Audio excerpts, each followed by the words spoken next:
Episode 62 with Din Thomas and Chris Kelades. Let's do it. Evan English, how are you, man? We're back Hello at again. it. 10 Long minutes time no later. see. That's it. We just finished the episode 61. But how do you pass up an opportunity like this when my boy Chris Kelades messages me and he says he has Din Thomas willing to do the podcast out there? He's a legend in the sport of MMA, so I cannot pass this up. I must continue on. How you Yes, doing? sir. Good. Doing good. Good. Well, without further ado, I guess let's bring them in. Obviously, time is precious.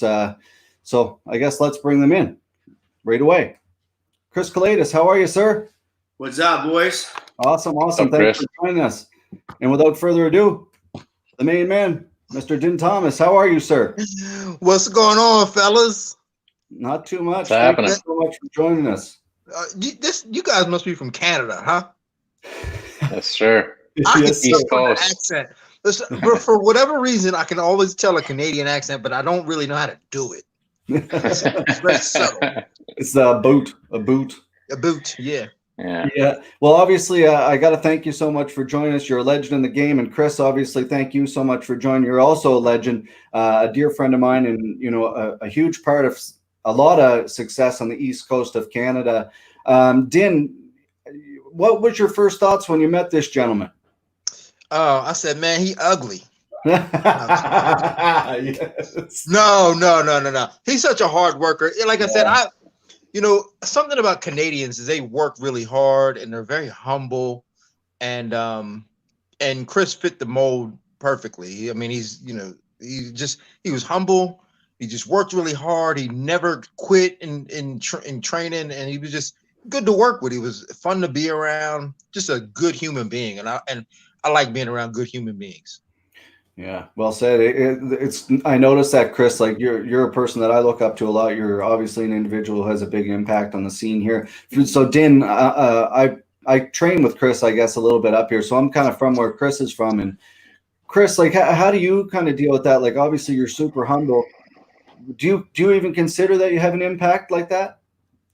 No, I mean, I don't know. I just always try to be positive and be nice, and I don't know, like, I don't think that I'm anybody different than anybody else, and that's what I appreciate about Dean too. Is like he's very humble, and it's like I come in and it's just easy going, joke around. He doesn't think that he's higher or above anybody else in this game or in entertainment world or whatever it is. You're constantly meeting people that their egos, they think that they're so much bigger and better than what they even are. Never mind if they have earned it, you know. And you know, that's what I appreciate about Dean is he's humble, and he's that guy. He's the everyday guy with the wealth of knowledge, and you said it, a legend, right?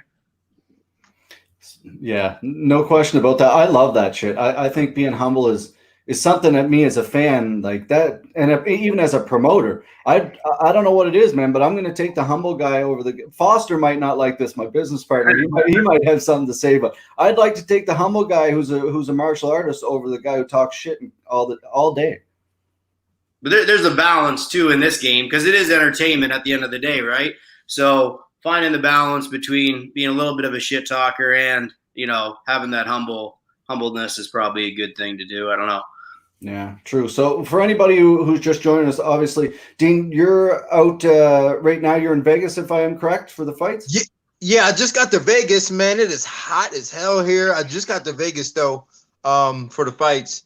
And it's very different because everything is, I mean, the UFC, I guess, rented out the entire hotel for the week. So it's just us here, and everything is like locked down, and it's very weird, but I don't know. I guess I'll get used to it. Yeah, that would be weird. How's the Vegas scene like just in general? Like, I mean, it's usually packed and, you know, crazy type thing, but I assume it's pretty like a ghost town a little bit, right? Yeah. I mean, it's weird to be around here and not see a lot of people, because anytime you come to Vegas, you can expect to see a lot of people. You know, some wedding parties and you know, some girls that you eyeing up to hit up later. But it's not like that now. Like now, it's like nobody's out, nobody's here, everybody's got masks on, and it's crazy. Yeah, it's weird. It is weird, man. Like, I don't know how. What are your guys' feelings on this whole kind of thing? Like, to me, it's like it's bananas to me. Like, is our sport ever going to get back to where it should be, Din? I don't know. You know, we are in unprecedented times, and this has never been done before. Yeah. Where the whole world has been shut down. So it's weird. You know, I'm from Florida, so we have hurricanes. So I'm kind of used to like things being weird sometimes, where it's like things are shut down or things are closed off, and then we just travel somewhere else, and it's normal somewhere else. But now it's like you can't go anywhere else because everywhere is impacted by this whole thing. So everywhere in the world is impacted by this. So there's nowhere to run. There's nowhere to hide. So that's really awkward for me. Yeah. Chris? Yeah, man. I don't know. I'm working still, and my life hasn't changed a lot. But I mean, simple grocery store runs. It's so strange to see how everything is just the whole way through. It's like Christmas morning every day driving out there. There's little traffic. There's nothing going on. It's like the holiday that never ever stopped going. Right? It's really strange, peculiar to see everybody that is out with masks and just the whole thing, kind of apocalyptic feel to it. Yeah, fucking monsters everywhere, man. Hopefully life gets going, man. Hopefully life gets going. Like, I don't know. It's good to see the fights happening because at least something to watch on TV. And I don't know. It's better than just kind of hanging around and everybody planting gardens that they're never ever gonna attend to in about a month and a half. I don't know, man. I kind of like it though, to be honest with you. I like the fact that there's no traffic and there's nothing going on. I like that. I like people staying 6 feet away from me. I like hiding behind a mask when I go out so I don't have to see anybody or talk to anybody. I really do enjoy that. I like that part. And the fact that like I'm in an industry that's still moving, it's like my life might be better now. Yeah, that's true too. Actually, that's how I feel too, because with what I'm doing for work is nice, man. Because it's rolling along. I'm more busy a little bit, which is good. But then I just go home. I don't have to worry about anything. Going to the grocery store or getting supplies it can be hectic, right? But other than that, it's like, yeah, people that you never wanted coming around, they're not coming around, and the ones that you they don't have to worry about it. Yeah, that's hilarious. The excuse, I guess, is pretty easy these days. So what's it like out there? You know, like obviously the check-in process was probably a little bit different this time. Did you have to get the test? Yeah, I did. So like that was the very first thing that they did. Like as soon as you walk into the hotel, they ushered you right to fill out this little paper to say that you were going to take the test. Then you saw the doctor right away, and or probably not a doctor, but whoever did the test. And they didn't do up the nose. They put it down my throat. I thought the man was trying to kill me. I was like, dog, you don't got to put it down that damn deep, do you? But yeah, I was like, but yeah, they put it down my throat, and then no, and yeah, it was all good, man. Like I'm just nervous though. I am nervous about the test because, you know, I'm not nervous about catching coronavirus because, you know, eventually I think we might all get it. You know, eventually when we're all going to get it, but I'm not nervous about that. I just don't want to be that dude on Sherdog where it's like Dean Thomas has coronavirus, then everybody treats me like I got AIDS. You know what I'm saying? Like I don't want to be that guy. So I told him, I said, listen, if I got it, don't tell nobody. No media release. That's right. Yeah, I don't want no media release on this. Fuck, man, I look at it now too. It's funny. You say that, but people are looking at they're looking at one another like they have leprosy. Like, hey, what are you doing with that person? You shouldn't be out of your house. I don't know. I think people are going to be real strange after this. I don't know. Who knows? It's like that. Like that's how it was on the plane. Like everybody on the plane was looking like everybody's looking around, all secretive, and like, don't touch nobody. And I get it. Like I appreciate that too because I don't want nobody in my face anyway.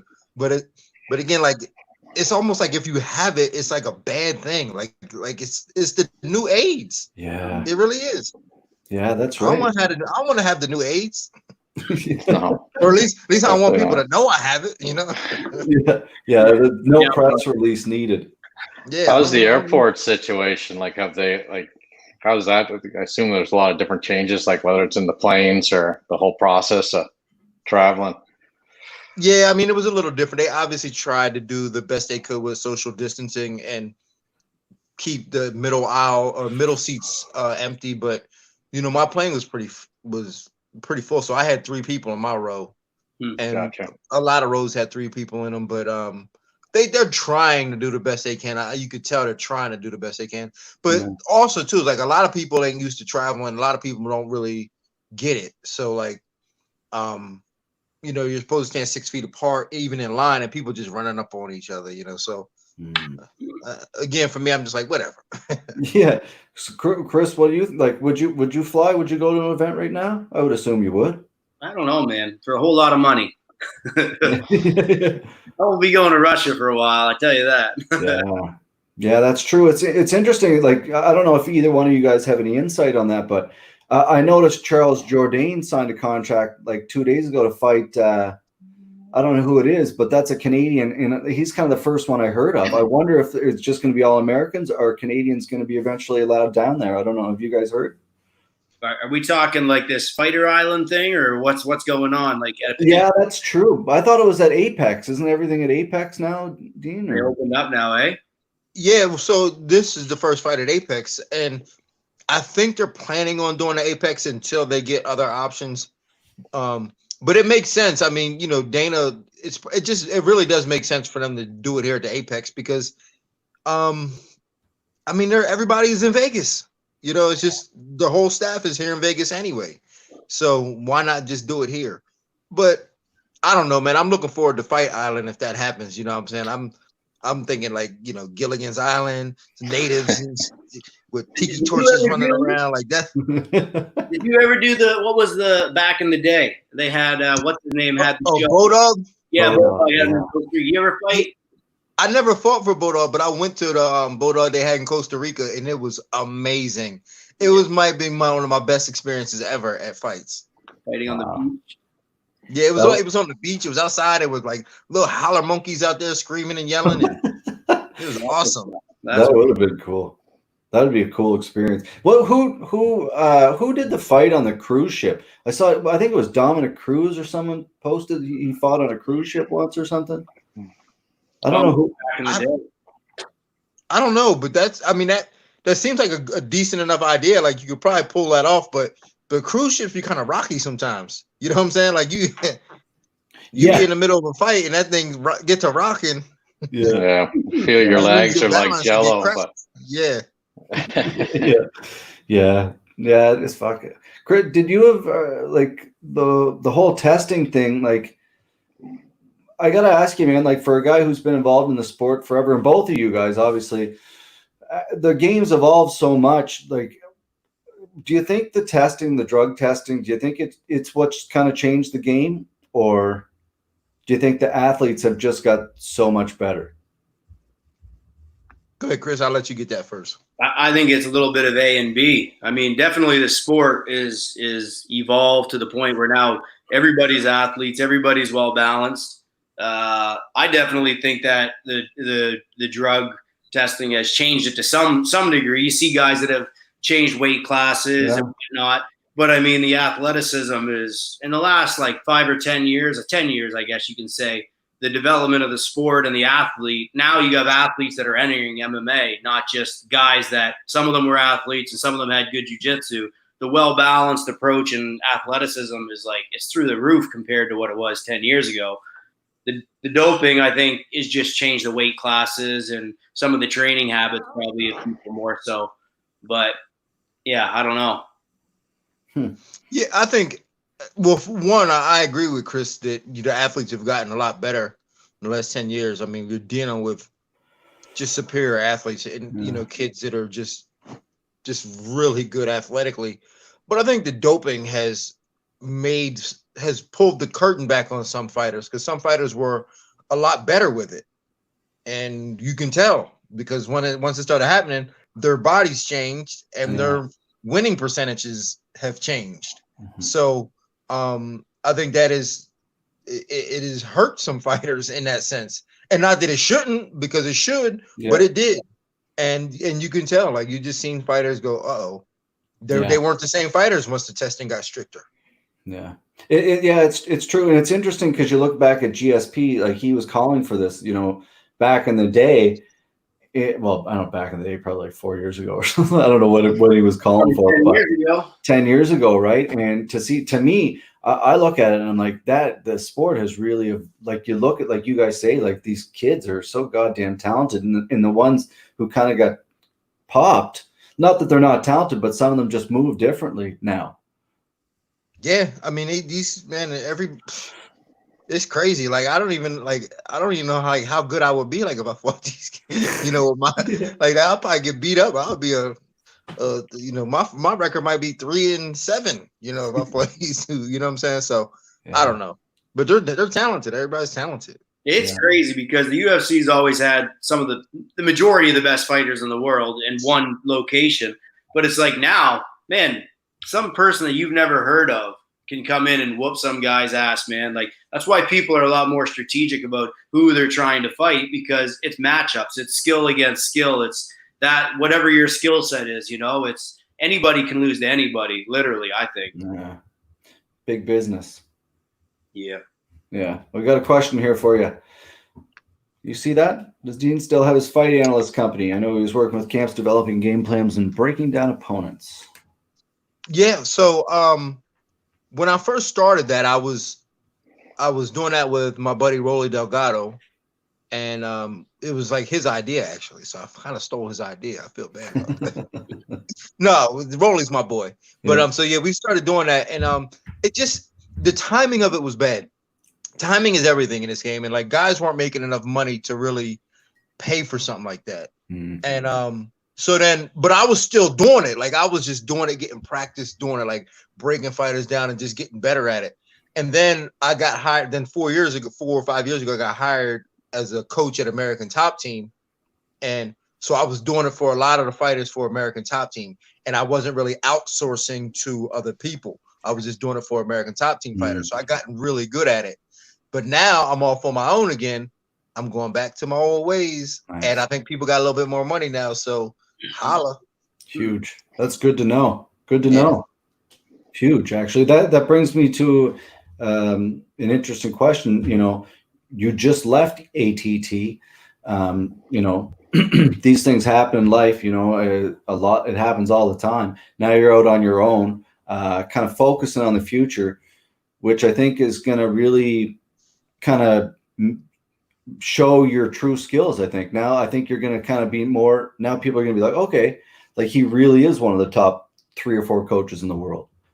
Yeah, I think so. You know, a lot of times I left for a bunch of different reasons, but one of them is like, I don't like being responsible for a person and put my name on a person. I worked with him like 3 times. Yeah. You know, and it's like I worked with a guy like 3 times, and yet, he's one of Dean's fighters. I'm like, nah, not really. So like he wins, and I'm like, I don't really feel good about taking the credit for that. And if he loses, I'm like, man, I shouldn't have to take I'm not responsible for that. So I want to be able to work with fighters the way I want to, and you know, build relationships with them and really teach them and mold them. And I found that not that teams are bad, but fighters can't reach they may not be able to reach their full potential being on a big team if they don't have proper guidance. And it's hard to get proper guidance when everybody is catering towards those that are already at the highest level. And so oftentimes, like, there's talented fighters, they end up becoming just like sparring partners for good fighters, and they don't reach their full potential. So I felt bad for them, and I was like, man, I think I want to be able to develop fighters and not just have them being used for sparring partners to the better fighters. So I want to be able to work with them more and not feel bad about it. Nice. Do you have your own location? Like, are you working with people like that, or how's this whole thing breaking down? Well, with the whole Corona thing, man, I'm just kind of getting around where I can get around. Like wherever I can, like I'm in my boy's garage working with, you know, me and Jillian Robertson, fellow Canadian, you guys, we in my boy's garage every day. Yeah. And then we had been quarantined. We quarantined with Tyron. Me and Jillian actually was in St. Louis for a little bit with Tyron. And then we were in Atlanta with Musin Corbray, and just doing everything we can where we can. But next week I'm planning on getting a spot where I can actually coach people at my own little spot. Nice. Preferably, how many fighters would you like to take on at a given time? I mean, really, like no more than like 5, really. Like I don't want to have many of them. Like I want like 5, maybe 3 that I work with like year round, and then 2 to just maybe come for camp, But other than that, like I don't really want a lot of people. Awesome. That's pretty cool. That'd be some really amazing hands-on experience for anybody who'd be getting that opportunity. That's for sure. And I'm sure it'd be only obviously like a very select few, but if somebody can get involved in that, it's a pretty high level little camp. Yeah, that's what I want. I mean, kind of like a boutique, it's like very, very exclusive training camp where it's like, all right, you come in and we just gonna work hands-on, and we're gonna really break you down and figure out what's wrong with you, why you're not winning fights, and let's see if we can turn it around. Or if they're already winning, let's see how we can make it easier and get them to the championship level. Nice. Yeah, I think all athletes, whether it's fighters or any athlete, wants that, right? You want that undivided attention from a coaching or coaching staff, that you're not kind of that second fiddle to maybe those top fighters that maybe don't get the proper attention, or you become the sparring partner a lot of times, like you said earlier. Well, and that was like when I'm working with Greg Hardy, Greg Hardy is a great student, and he's very coachable because he's used to being coached since he was 5 years old. But I don't feel as though I was able to really dig into the coaching with him because it was like everything happened so fast. It's like he's got to learn to wrestle, he's got to learn jiu-jitsu, he's got to learn to box, he's got to learn to kick, and it's like trying to teach him all this stuff, and then he's got to fight. It's like he now has to actually not only learn those specific skills, but he also has to learn how to fight and be a fighter. So it was like I needed more time. I need more time. So I think I'm gonna get that now. So me and Greg talk. He might be coming out next week. So nice. Awesome. Yeah, well, Chris, like you're a guy that's been through this too, like changing clubs and finding things that are important for you. At the end of the day, this is a sport. Yeah, there's teams, whatever, but we all know if anybody's involved in this sport, you have to look out for yourself, man. Like, because you're the one getting in their fight, right? Like, yeah, for sure, man. I think the biggest thing is being in a positive place where you can enjoy yourself and have fun. Because it's like any job, nobody wants to go to a place where it's miserable or they don't feel like they're respected or they're not enjoying their time, right? Yeah. So that's how it was for me. When it's not fun anymore, it's time to move on. That's the way I look at it, because you can learn from YouTube if you got a body to train with. You know what I mean? You can learn from the best people in the world if you're the kind of mind that can learn that way. But for me, I have to be in a positive place. I have to be having fun, being able to joke with people and enjoy the process. If you don't enjoy the process, this is a miserable game, man. Like showing up to work is tough if you're having a rough day. Imagine getting punched in the face, right? So, and having fun, and then then I think the learning comes from that. That's how it is for me. Yeah. You just kind of made me think about how many people are getting their black belts online now through this quarantine. How many people are going to come out and be like, I got my black belt, man, during the quarantine. I got to get on that. I hit Joel. I'm on the online course. Presley, hook me up. Blackbelt.com or something. You just go on there. Well, I don't want to hold you up too much there, guys. I know you're obviously both very busy, but just one last question for you. You're obviously out there cornering Tyron. I'm a big fan of this guy. I think, why does the guy not get the respect he deserves? Like, I don't understand it. He's very misunderstood. And it really comes down to that he's misunderstood, and people can't relate to him.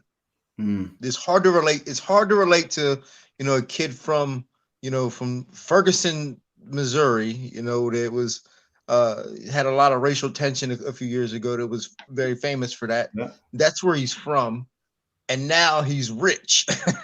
It's just hard to relate to that. And this is a game where we love to relate to people, so we like to look and live vicariously through the fighters that we like, and he's hard to relate to. And if he says something is like where he feels like he's being mistreated, it's like people are like, I don't get it, so I hate you.